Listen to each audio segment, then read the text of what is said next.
بسم الله الرحمن الرحيم. هنكمل مع بعض إن شاء الله. سلسلة جوجل شيت سكريبت إديتور، وإزاي نكتب سكريبتات في جوجل شيت. كنا في الكام فيديو اللي فات، في الفيديوهين اللي فات اتكلمنا إزاي أعمل كاستم فانكشن، إزاي أعمل أنا دالة خاصة بيا أنا اللي أكتب اسمها وأنا اللي أكتب بتعمل إيه وأستخدمها جوه الشيت بتاعي. برضه هنكمل نفس الموضوع، موضوع كاستم فانكشن، وإن شاء الله هنتعلم في الفيديو ده إزاي. لو احنا كنا فاكرين في الفيديوهات اللي فاتت، كنا لما بكتب اسم الفانكشن ما بتظهرليش من ضمن الاختصارات. يعني أنا لما أجي أكتب أي فانكشن،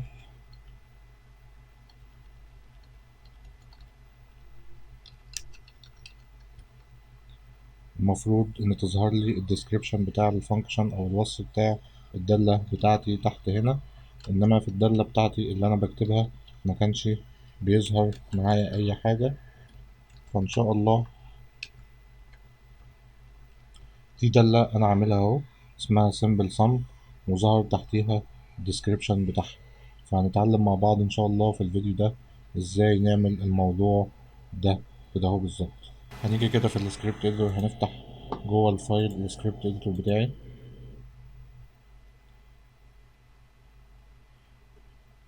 ودي الدالة اللي أنا عاملها. أنا مسميها أهو simple sum، وحاطط اتنين بارامتر جوه الدالة، واحد اسمه A وواحد اسمه B.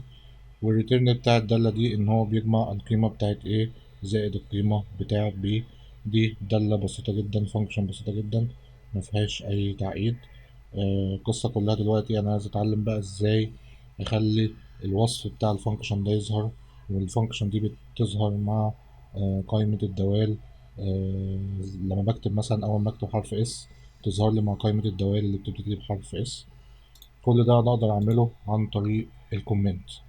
لو انتوا كنتوا فاكرين من كام فيديو كده، انا قلت الكومنت وقد ايه الكومنت مهم، ولازم اكتب كومنتات في السكريبت بتاعي.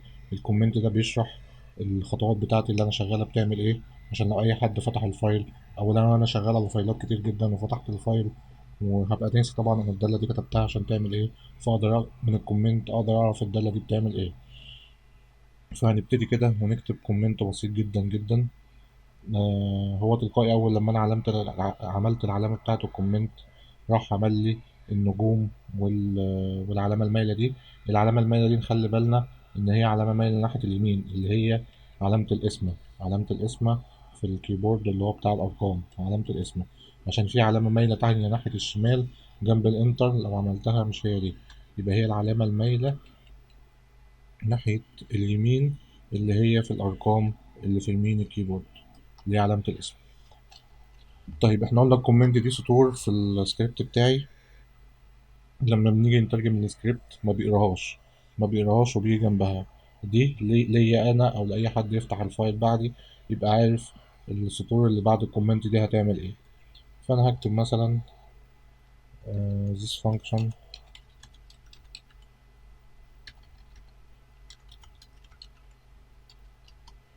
will add to number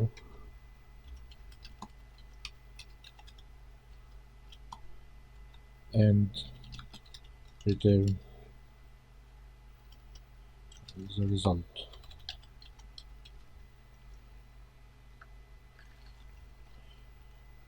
ده اهو كومنت كده بسيط، سطر بسيط، ان الدالة دي عبارة عن دالة هتضيف رقمين لبعض وبتطلع لي النتيجة. جميل. طيب بعمل علامة اد كده. الحاجات بقى اللي انا هكتبها دي من بعد الاد دي هي دي اللي هتظهر في الديسكريبشن. هكتب علامة اد وبارا ام اللي هي اختصار لبارامتر، وبعدين اعمل القوسين دول اللي هما زي القوسين بتوع الدالة، واكتب جواها نمبر. انا كده بعرف البارامترز بتاعتي اللي بستخدمها جوه الدالة. ادي بارامتر، اول بارامتر اللي هو A، هكتب A this is the first number to add. وبعدين برضو اعمل علامة الات واعمل برام كده، وبرضه افتح القوسين واكتب جواهم نمبر، واعرف النمبر اللي هو بيه. هكتب ان هو this is the first the second بقى the second number to add. وبعدين اعرف بقى، انا كده عرفت الاتنين بارامتر بتوع الدالة، فاضل ان انا اعرف الريتيرن بتاع الدالة دي هتطلع لي ايه. اعمل at return، والريتيرن اللي هتطلعهولي ده هيبقى نمبر برضو، وهكتب this is the sum of the first number and the second number. جميل. لغاية دلوقتي أنا كل اللي أنا كتبته ده مهما أنا عملت قعدت أكتب سطور مش هتظهر لي لما أجي أسيف الدالة وتظهر لي في الديسكريبشن بتاعها. لازم أحط وأكتب كلمة custom function.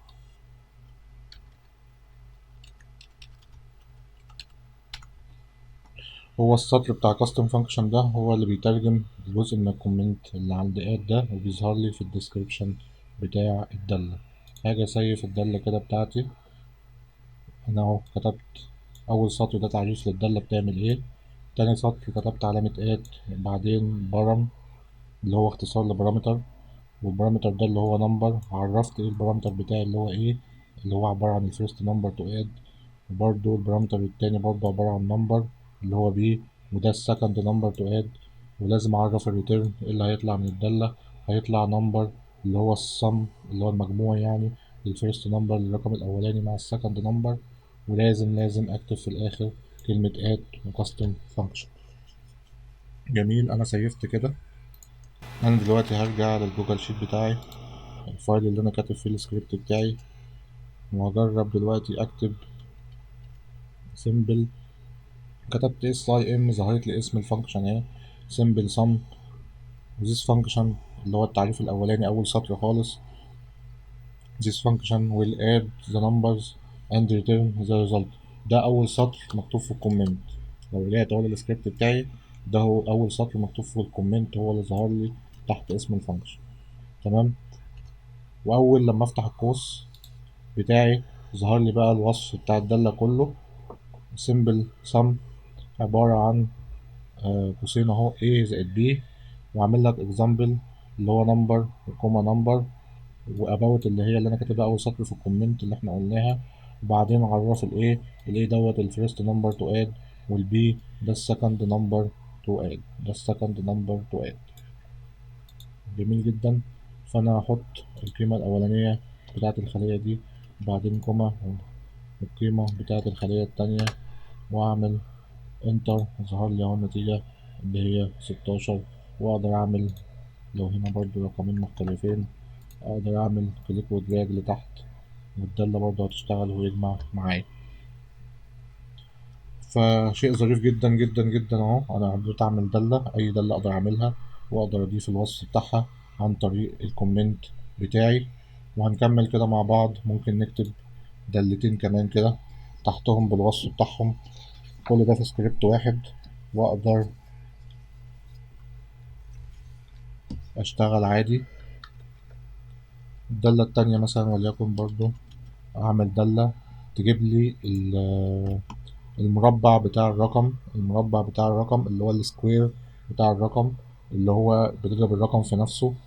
يعني اتنين مثلا، عايز اضرب المربع بتاع اتنين اللي هو اتنين في اتنين يبقى اربعة، المربع بتاع تلاتة اللي هو تلاتة في تلاتة يساوي تسعة. عايز اعمل دالة تحسب لي الكلام ده على طول، فاعمل دالة اسمها ماي سكوير،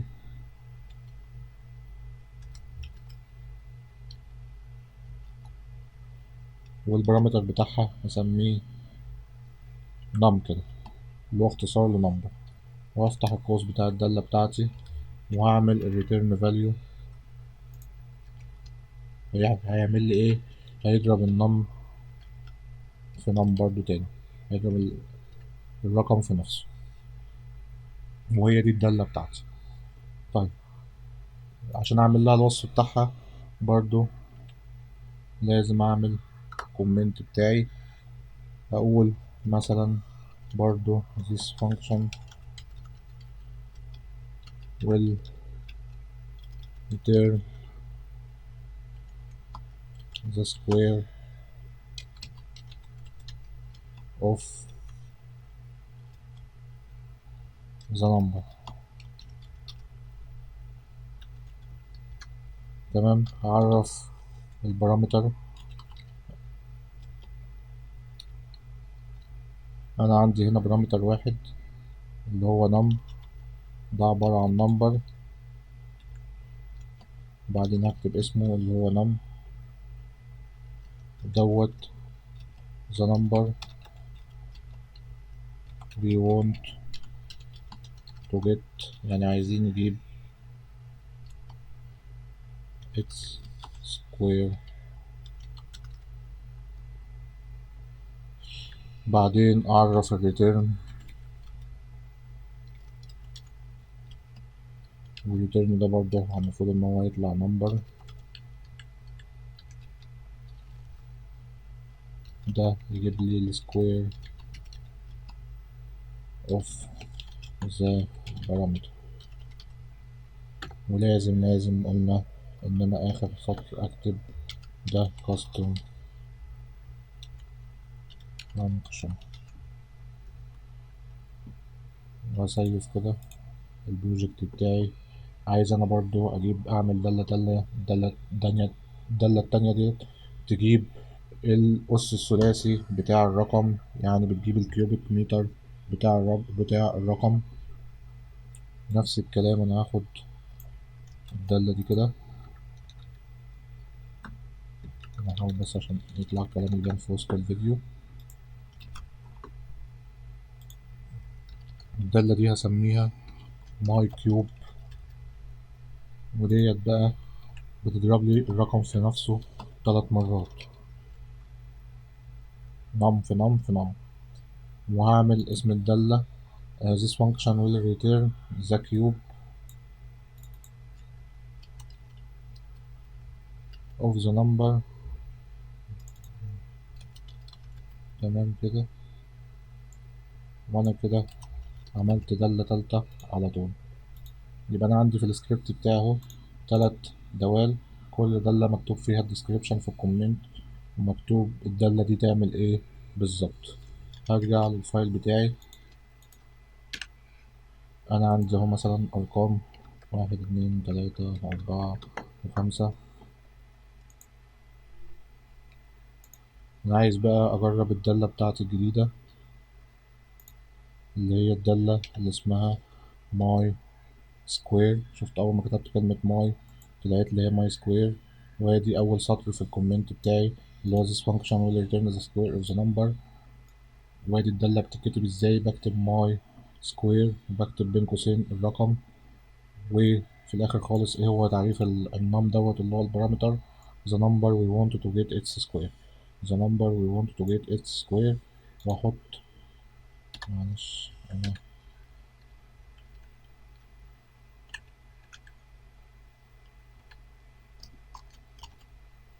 اكتب كده تاني ماي سكوير. انا عايز احط اسم الخلية ديت، وهعمل انتر، وهيحمل معايا طبعا 1 في 1 هو 2، لما اجي انزل على اللي بعده المفروض 2 في 2 ب4، 3 في 3 ب9، 4 في 4 ب16، 5 في 5 ب25. ممكن اعمل العمود التاني بقى اخليه يجيب ماي كيوب، يستخدم الدالة ديت، واقفل القوس بتاعي. برضو 1 في 1 في 1 3 مرات بواحد برضو. اللي بعدها المفروض الاقيها 8 و27 و64 و125. وكده الدالة مشغلة معايا مظبوط، وعملت وصف للدالة عن طريق الكومنت، وبقى تظهر معايا في الاختصارات ال3 دوال بتوعي. ادي السمبل سم، وادي الماي كيوب والماي سكوير. وفي الاخر خالص اللينك دوت بيفتح صفحة بتعريف الكاستم فانكشن في جوجل شيت.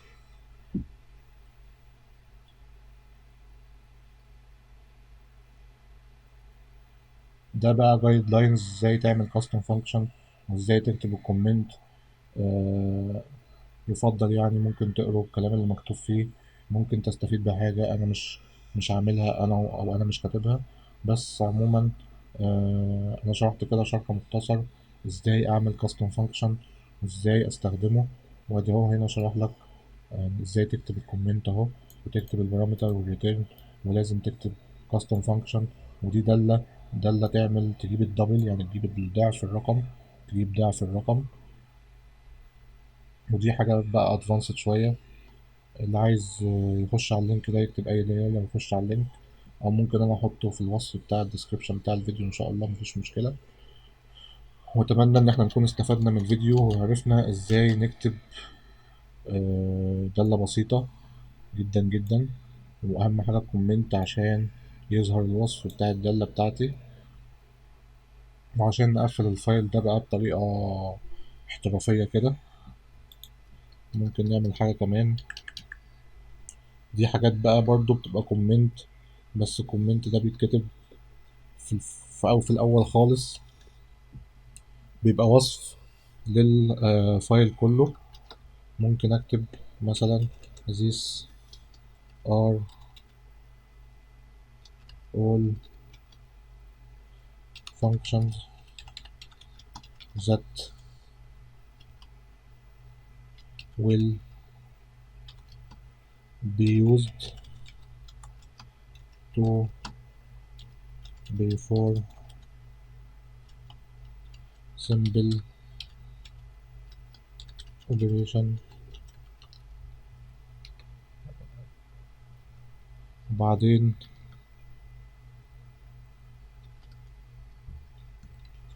أكتب كده علامة آت، وأكتب حاجة اسمها file overview،